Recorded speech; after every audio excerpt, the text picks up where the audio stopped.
שלום לכם. אני קורא לכל מי שמאמין בכך להצטרף אלינו וללכת קדימה איתנו. In November 2005, former Prime Minister and ex-Army General Ariel Sharon founded the Kadima party, changing the political balance between the two major parties that had ruled in Israel, the Labour and Likud parties. During the period Sharon was in power, he initiated the disengagement from the Gaza Strip, a move that was harshly criticised. Kadima founding member Professor Doron discusses the issues. At the time, Kadima offered two things. First of all, the pullback from the Gaza Strip, as I said before, and second, leadership. Sharon's leadership was very comforting for many people. In January 2006, and just months ahead of a planned general election, Sharon suffered a major stroke. Bedridden and in a coma, Ehud Olmert, who was Sharon's deputy at the time, was elected to take his place. Olmert viewed himself as an executor of Sharon's vision, but months after taking office had to contend with the Second Lebanon War and face harsh criticism.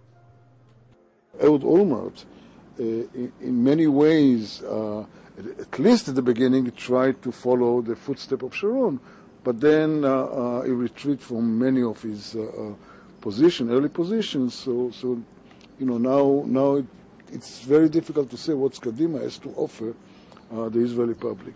Months later, Olmert found himself the subject of intense police investigations on corruption charges, on suspicions that he had illegally accepted sums of money from American businessman Morris Talansky.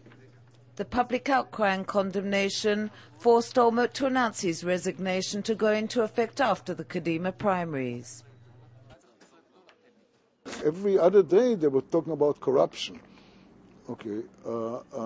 In other words, that his administration and his government was alleged by being corrupted, and the pressure upon him was so great that he had to resign. Currently, 4 government ministers and Kadima party members are vying for party leadership and the post of Prime Minister.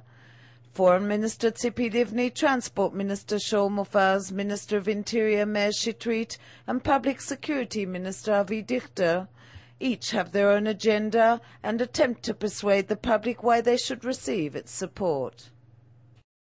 Kadima party today is the only party in the middle. We have got parties on the left, we've got parties on the extreme right, but the only one that is the middle is Kadima. This was a dream of Ariel Sharon, and this dream became true. Well, it takes time, and we'll see who gets elected.